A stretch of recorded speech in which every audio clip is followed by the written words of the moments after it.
Hello students, welcome to our YouTube channel Krista tuition classes. आज हम class 9th का triangle chapter कर रहे हैं और ये हमारा पार्ट 1 है। तो आज हम इसके बारे में बेसिक चीजों के बारे में पता करेंगे, क्या होता है ट्रायंगल और क्या होता है इस चैप्टर में हम किस चीज के बारे में पढ़ेंगे। तो सबसे पहले हमें चैप्टर का नाम क्या दे रखा है, ट्रायंगल। तो ट्रायंगल होता क्या है कि जब तीन साइड का एक क्लोज डायग्राम, जिसको हम क्या बोलते हैं, ट्रायंगल, जिसकी तीन साइड होनी चाहिए और वो एक क्लोज डायग्राम होना चाहिए। जैसे कि मैंने एक ये भी तीन साइड ले ली, बट ये एक क्लोज डायग्राम नहीं है, मतलब इसके अंदर एक फेस, मतलब क्या कह सकते हैं, गेट रह गया, तो ये एक ट्रायंगल नहीं बनेगा। ट्रायंगल क्या होता है, एक क्लोज डायग्राम होना चाहिए जो हमारा पॉलीगन होता है उसके द्वारा। तो अब इसमें बात करते हैं कि इसके कुछ पार्ट्स भी होते होंगे जब ट्रायंगल दे दिया तो। जैसे अगर हम बॉडी पार्ट की बात करें, हैंड हो गया, आई हो गया, नोज हो गया, वैसे ही इसकी भी कुछ पार्ट्स होते होंगे, तो उसके बारे में देखते हैं। तो सबसे पहले हम बात करते हैं इन पॉइंट्स की, जहां पे दो लाइनें आपस में मीट करती हैं, उसको क्या बोलते हैं, वर्टेक्स। वर्टेक्स समझ में आ गया? जहां पे दो लाइनें आपस में मीट करेंगी उस पॉइंट को हम क्या बोलेंगे, वर्टेक्स। तो इस ट्रायंगल के अंदर कितने वर्टेक्स हो गए, तीन वर्टेक्स हो गए। ठीक है, अब बात करते हैं साइड की। इसके अंदर साइड कितनी है, जितनी इसमें लाइन है उतनी इसमें साइड्स हैं, तो साइड्स भी कितनी है, 3। कैसे, फर्स्ट साइड ये है, सेकंड ये है और थर्ड ये है, तो तीन साइड होगी, तीन ही वर्टेक्स होगी। अब हम बात करते हैं एंगल्स की। हमने एंगल्स के बारे में पढ़ा था कि जहां पे दो लाइनें आपस में मीट करें वो कुछ एंगल के ऊपर मीट होंगी, इस एरिया को क्या बोलते हैं, एंगल बोलते हैं। कि इनके बीच में कितना डिग्री का एंगल बना है उसको बोलते हैं एंगल। तो यहाँ पे एक लाइन ये मीट हो गई दो आपस में, दो यहाँ पे मीट हो गई और दो यहाँ पे मीट हो गई, तो टोटल एंगल कितने बनेंगे, 1 2 एंड 3। तो एंगल्स भी कितने बन गए, 3। लास्ट चैप्टर में पढ़ा था interior angles and exterior angles. तो नाम से पता चल रहा है इंटीरियर का मतलब जो अंदर की साइड है, और एक्सटीरियर का मतलब क्या होता है, जो बाहर की साइड होता है। तो इसके अंदर जो तीनों एंगल्स हैं वो किस में बनेंगे, अंदर की साइड बनेंगे। और इन तीनों एंगल्स का सम कितना होगा, लास्ट चैप्टर में पढ़ा था एंगल सम प्रॉपर्टी, उसमें क्या पढ़ा था कि एक ट्रायंगल्स के तीनों एंगल्स का सम कितना होता है हमारा, 180 डिग्री। ठीक है बेटा, आगे देखें। अब एक्सटीरियर एंगल की बात करें तो एक्सटीरियर एंगल क्या होता है, जो बाहर की साइड जो एंगल बना होता है उसको बोलते हैं एक्सटीरियर एंगल्स, और जो अंदर की साइड एंगल बनते हैं उनको बोलते हैं इंटीरियर एंगल। ठीक है, तो इसमें जो ये 3 और 3 6 चीज जो हो गई, इसको क्या बोलते हैं हम, पार्ट्स ऑफ अ ट्रायंगल, इनको बोलेंगे पार्ट्स। तो अब बात करते हैं, इसके अंदर कुछ पार्ट्स होते हैं। मिडेन हो गया, मिडेन क्या होता है, एल्टीट्यूड क्या होता है, एल्टीट्यूड क्या होता है, ऑर्थो सेंटर क्या होता है, एंड सेंट्रोइड क्या होता है। ये चार चीज इंपॉर्टेंट है, हम ट्रायंगल्स के बारे में करेंगे तो ये चार चीज हमारे बार बार बीच में आएंगी कि मिडेन और एल्टीट्यूड क्या होता है। मेन चीज हम पहले इन दोनों की बात करेंगे, ये इसी का पार्ट है, ये भी इसी का पार्ट है। तो मिडेन की बात करें तो मिडेन क्या होता है, जब अपोजिट वर्टेक्स के ऊपर से सामने वाली लाइन के ऊपर एक मिड पॉइंट पे उसको टच कर दें तो वो क्या बनता है हमारा, मिडेन। जैसे ये ट्रायंगल है, इसमें सामने वाले वर्टेक्स से अपोजिट जो लाइन है, इसके मिड पॉइंट पे जो लाइन जाएगी उसको क्या बोलते हैं हम, मिडेन।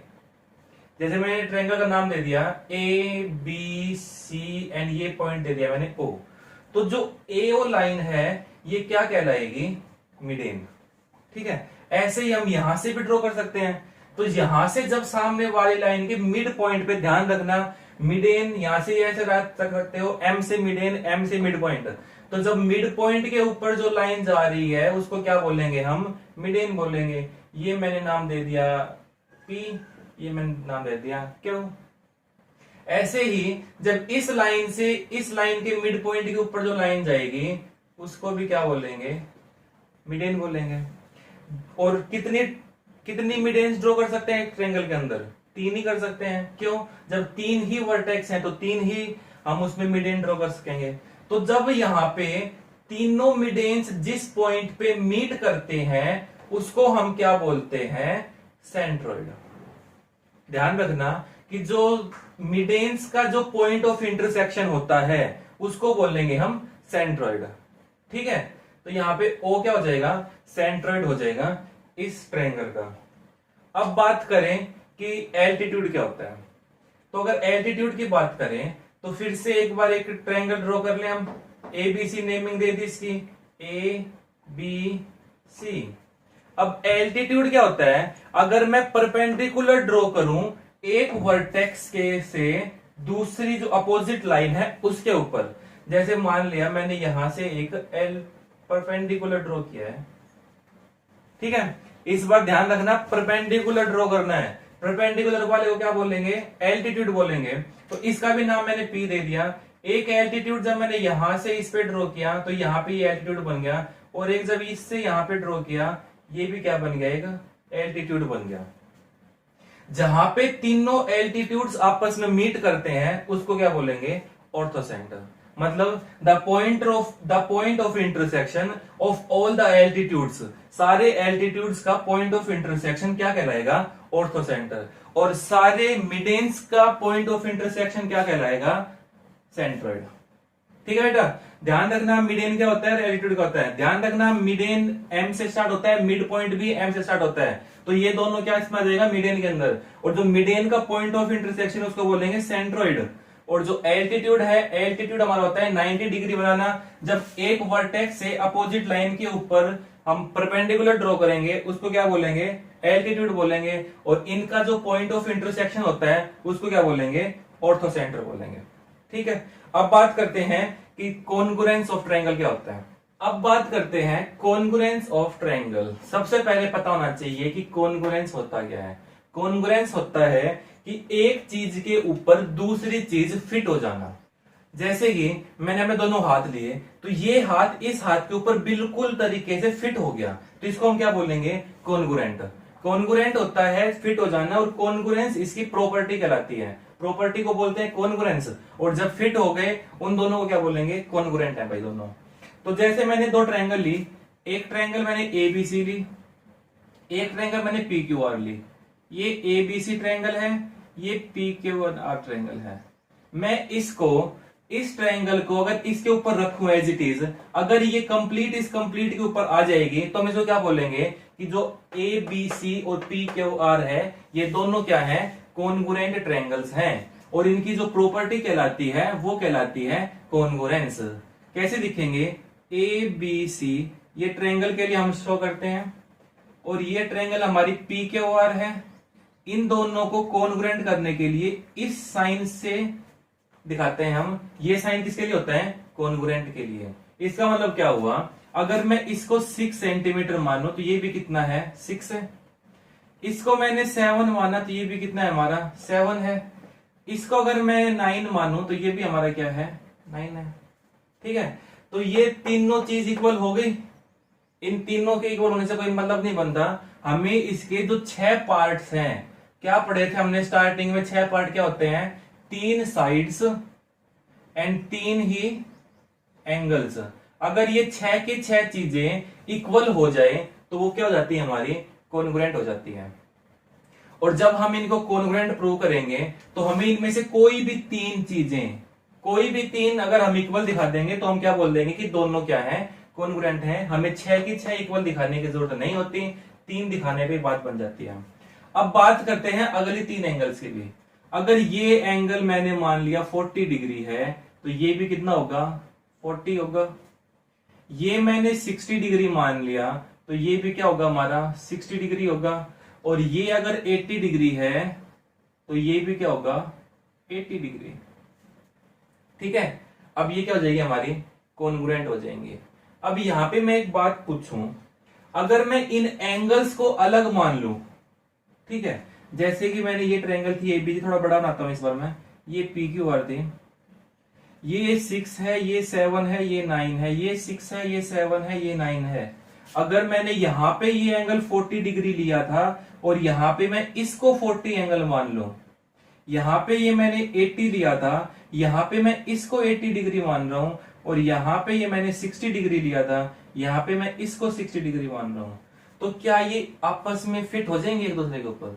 अब बिल्कुल भी फिट नहीं होंगे। ध्यान रखो, जो 40 डिग्री है वो 6 और 7 लाइन जो है इनके बीच में है, और यहाँ पे 40 डिग्री किसके बीच में है, 7 और 9 के बीच में। इसका मतलब जब मैं इसको इसके ऊपर रखूंगा तो ये लाइन जो है थोड़ी सी हमारी इस तरीके से जाएगी, ठीक है, इसलिए ये इक्वल नहीं हो पाएगी। तो हम बेसिकली क्या करते हैं, जब दो ट्रायंगल्स को कोन्ग्रुएंट प्रूव करते हैं तो कम से कम एक एंगल को साथ कर देते हैं तो अच्छा लगता है कि हाँ भाई हो गई। क्योंकि देखो इसमें तीनों साइड्स इक्वल दिखा दी थी मैंने, तीनों साइड इक्वल हो गई थी इसमें भी, बट जो एंगल्स थे वो अलग अलग हो गए। इससे क्या होगा कि जो लाइन है एक दूसरे के ऊपर से नहीं जाएंगी, थोड़ी साइड से जाएंगी, ठीक है। अगर मैं ऐसे ही एक बच्चे का हाथ लूं, एक अपना खुद का हाथ लूं, उन दोनों को अगर फिट करने की कोशिश करूंगा तो नहीं होंगी, ठीक है, क्योंकि एक छोटा हाथ बनेगा और एक बड़ा हाथ बनेगा तो ये एक दूसरे के ऊपर फिट नहीं हो पाएंगे। अब हम बात करते हैं आगे कि क्या क्या क्राइटेरिया हो सकते हैं कॉन्ग्रुएंट प्रूव करने के ट्रायंगल्स को। तो सबसे पहले हम बात करते हैं साइड एंगल साइड की। सबसे पहले स्टार्ट करेंगे साइड एंगल साइड से। तो मान लिया ये एक ट्रायंगल गिवन है, ये एक ट्रायंगल गिवन है, ये ABC है, ये PQR है। अगर मैं इसमें ये बोल दूं कि जो AB साइड है वो PQ के इक्वल है, AB इक्वल्स टू PQ, ठीक है, तो ये साइड इसके इक्वल होगी। ध्यान रखना, जो हम एक एक एरो लगा दिया लाइन के ऊपर, इसका मतलब ये इसके इक्वल है, ठीक है। दूसरा मैंने क्या कहा, BC किसके इक्वल है, QR के। क्या हो गया हमारा, BC इक्वल्स है QR के। दो साइड हो गई, और एक मैं क्या लूं कि जो एंगल B है ये एंगल Q के इक्वल है, तो angle B is equals to angle Q। तो यहां से देखो क्या हुआ, पहले साइड आ गई, फिर एंगल आ गया, और फिर साइड आ गई, तो इसको क्या बोलेंगे, साइड एंगल साइड। S का मतलब साइड, A का मतलब एंगल, और S का मतलब साइड। तो ये हमारे क्राइटेरिया हो गया। अगर हम दो ट्रायंगल्स को इस तरीके से शो कर दें, तीनों चीज इक्वल, तो क्या बन जाता है, साइड एंगल साइड। ध्यान रखना, अगर मैं यहां पे ये एंगल ले लूं, इसको हटा के, और इस साइड की बजाय इस साइड को ले लूं, तो भी क्या बन जाएगा, साइड एंगल साइड, ठीक है बेटा। अगला देखते हैं, अब बात करते हैं एंगल साइड एंगल की। इसका मतलब दो एंगल दे रखे हैं और एक साइड दे रखी है, इसमें भी दो एंगल दे रखा है और एक साइड दे रखी है। इन दोनों का डिफरेंस देखेंगे सबसे पहले। इसमें क्या दे रखा है, if two angles and included side. दो एंगल और इंक्लूडेड साइड का मतलब क्या हुआ कि ये ट्रायंगल हमारा फिर से ABC, ये ट्रायंगल हमारा PQR। ABC PQR क्या दे रखा है, दो एंगल्स। मान लिया B एंगल किसके इक्वल है, Q एंगल के, और एंगल C किसके इक्वल है, एंगल R के। एंड इंक्लूडेड साइड मतलब इनकी जो साइड है जिसपे ये दोनों एंगल्स बने हुए हैं, ये दोनों आपस में इक्वल हो, तो इसको क्या बोलेंगे, एंगल साइड एंगल। पहले एंगल है, फिर साइड है, फिर एंगल है, ऐसे ध्यान रख लो, ठीक है। और जो दूसरा है, if two angles and a side are equal. दो एंगल और एक साइड, हम इस बार कोई भी साइड ले सकते हैं इस क्वेश्चन में।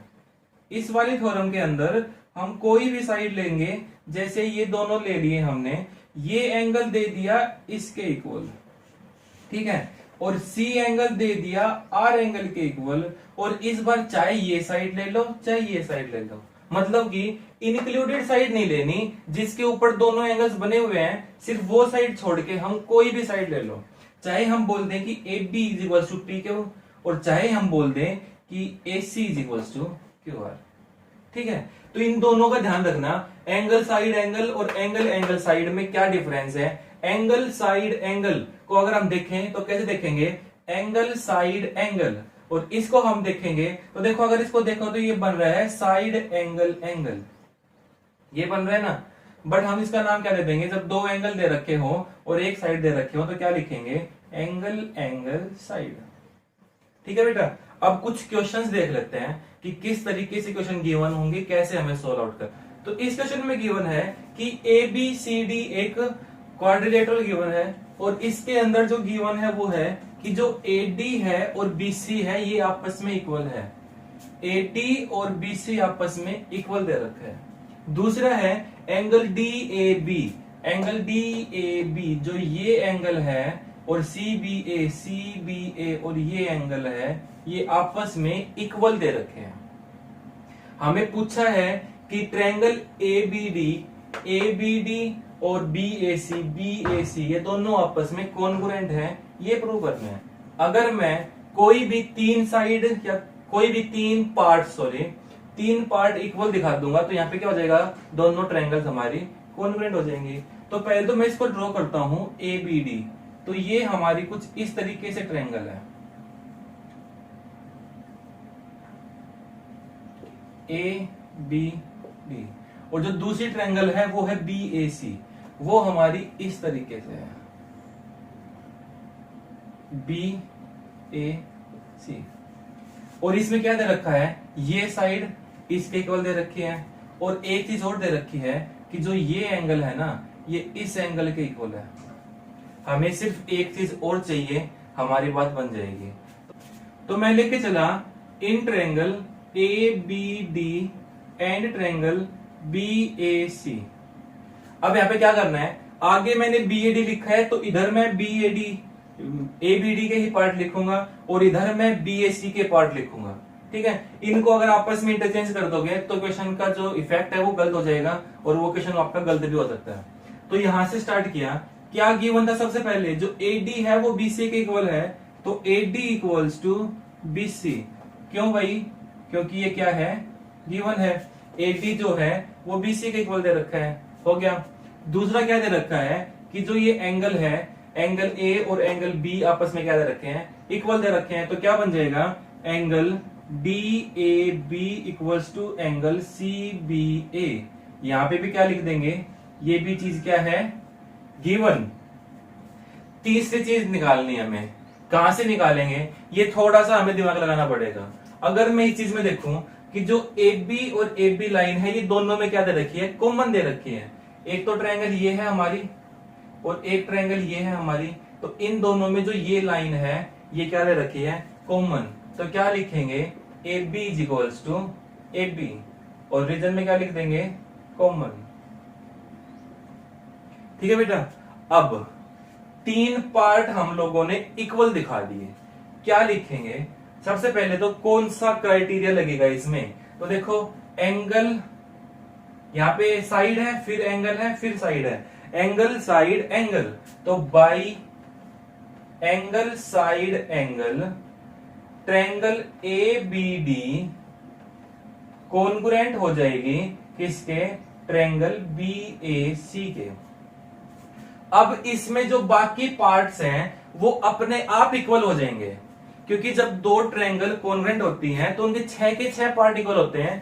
तीन पार्ट तो हमने इक्वल दिखा दिए, बचे हुए तीन पार्ट भी क्या होते हैं, इक्वल होते हैं। उसको क्या बोलते हैं, सी पी सी टी। सी का मतलब कॉन्ग्रुएंट, पी का मतलब पार्ट ऑफ कॉन्ग्रुएंस ट्रायंगल। मतलब क्या हुआ, congruent part of congruence triangle, उनके जो बचे हुए पार्ट है वो भी इक्वल होते हैं। तो हम यहां से क्या लिख देंगे कि बाई सीपीसीटी क्या बच गया हमारा, बी डी इक्वल्स टू ए सी। तो क्या लिख देंगे, बी डी इक्वल्स टू ए सी। क्या लिखेंगे, बाई सीपीसीटी। ध्यान रखना ये जो पार्ट्स हैं इन्हीं ट्रायंगल्स के होने चाहिए, तभी होगा। अगला है ए बी डी।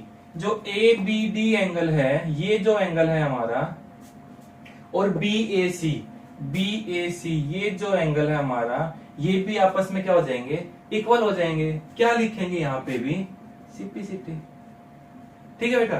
कॉन्ग्रुएंट करने के बाद उसके जो बचे हुए पार्ट अगर आपसे पूछ रखे होंगे तो सिर्फ और सिर्फ क्या लिखना है कि सीपीसीटी से ये दोनों पार्ट भी आपस में क्या हो जाएंगे, इक्वल हो जाएंगे।